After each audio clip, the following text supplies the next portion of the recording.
Hi guys, one of the most frustrating things about the new Labour government is now that they have a massive majority, they're still acting like a party carrying a Ming vase across an ice rink. Don't take any radical decisions that would improve things for Britain. And the approach to the EU seems to be one of those. This week, Starmer visited Brussels to reset the relationship, and while this is a good thing after years of toxicity under the Tories, it seems Brexiteer red lines still exist, which are a limit to progress towards a better outcome for Britain. While British media is reporting the Starmer-von der Leyen meeting in one way, European media is reporting it slightly differently.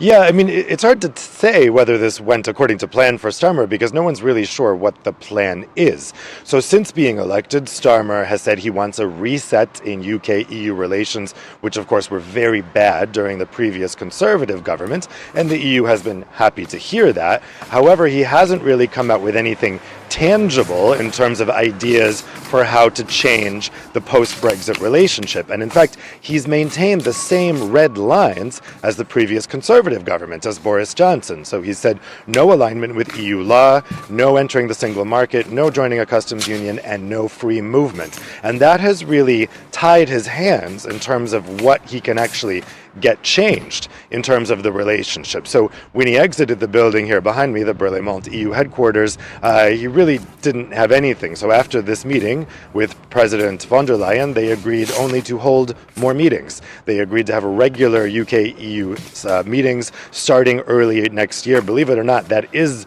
minimal progress because that's something that the previous Conservative government wouldn't even agree to. But on the EU side, they're growing increasingly impatient here. They have offered something that they say wouldn't violate Starmer's red lines, which is this Youth Mobility Pact, which would allow British students to study in EU countries for up to 4 years without having to get a student visa, and vice versa for EU students going to the UK. But the Starmer government has rejected that out of hand. They feel that it would look to the British public too much like free movement. Of course, it's not free movement. The students have to go back after 4 years, and the UK has similar agreements in place with Australia and Canada, but it shows just how much the optics are driving here. Starmer is afraid of losing those so-called red wall voters, the Labour voters who voted for Brexit in 2016, but then came back to Labour this July. So very much you can see how cautious the Starmer government is being here. The problem is time is kind of running out, and the EU's patience here isn't inexhaustible. Here's my message to Keir Starmer. F the red wall. Why are we still listening to the red wall? Why is the red wall so important? Before the general election, I speculated that, look, Keir Starmer doesn't want to talk about Brexit. That makes sense. The Labour Party is trying to avoid talking about Brexit because they're at risk of upsetting the Farage lot. They're going to give fuel to the Conservatives to say that Starmer wants to undo Brexit or whatever. And the argument being put forward, and many other people supported this idea, that Starmer doesn't want to talk about Brexit before the election because it would risk his chances of winning power. Now he has a massive majority. So why is he still talking as if he's carrying this Ming vase across an ice rink? Why is there this fear to welcome something in, like a youth mobility scheme? This is not immigration. How many times does it have to be said? And even if it is viewed as immigration in the red wall, to hell with the red wall. You have a massive majority here. Why should the United Kingdom be held back because of a few crazies in the red wall? This makes no sense whatsoever. And it was, as was pointed out by Dave Keating here from France 24, the EU isn't going to hang around waiting for Starmer to convince the red wall voters that, yeah, maybe we should move in the direction of the European Union. There's also this feeling I get that Starmer and others believe that they're negotiating like they were before leaving the European Union. What we can do is we can negotiate on an equal footing. The UK is no longer a member of the European Union. People need to wake up and realise that. So it's going to be treated differently.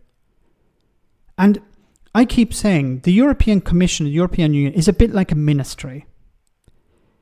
They're very strict with their rules. And if you want to negotiate with them, it's going to be very difficult because they have 27 member states to keep on board. They have to keep those people happy. And those people will be the priority. But if you want something changed, it has to go through all of them first. So the EU is not up for massive change. It's not going to jump through hoops because Keir Starmer needs to keep a few people in the red wall happy. They're going to say, this is what's on the table, take it or leave it. Because they have bigger fish to fry. They have bigger concerns at the moment. Ukraine, for example.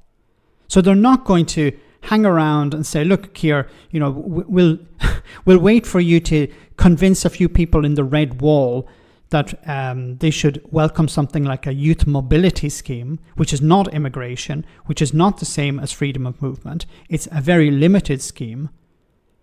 We'll hang around until you're able to convince the racists and bigots who voted for Brexit and then voted for you this time round. It's not going to fly. It's insane. It's an insane way to deal with the European Union. And as was pointed out as well, this was a negotiation, it was meetings for more meetings. There were no negotiations taking place here. And when people talk about, well, we can renegotiate some of these things with the European Union is not interested in doing renegotiations at the moment. The TCA is up for review in 2026. Review, not renegotiation. Now, if you do want to renegotiate aspects of the TCA, the EU will have to be on board. And I've yet to hear anyone from the European Commission complain about the TCA. They seem to be happy with it. Maybe there's some things that can be improved, but it's not going to be renegotiated. It can be tweaked in different ways. But if the UK wants to reset the relationship, it needs to renegotiate the TCA. It needs to really improve the relationship. It needs to bring down as many barriers to trade as possible. But that would require massive changes in the European Union. And I don't see that happening. It makes more sense, as I keep saying, for the UK to rejoin the European Union. But that's going to take time. So there's no getting away from the problems of Brexit. It'll be possible to tweak some aspects of trade, tweak some issues when it comes to, for example, dynamic alignment and stuff like that. But the core part of the withdrawal agreement and the TCA will not change. But it's so frustrating to listen to Starmer and others. We need to move as slow as the slowest person in the red wall. You have a massive majority now. It's not going to be guaranteed for the future. So you need to act now. You need to make difficult decisions, complex decisions, radical decisions at the moment. Because the longer you leave it, the more difficult it will be later on. Let me know in the comment section, guys, what you think. As always, your comments are greatly appreciated. Thanks a lot.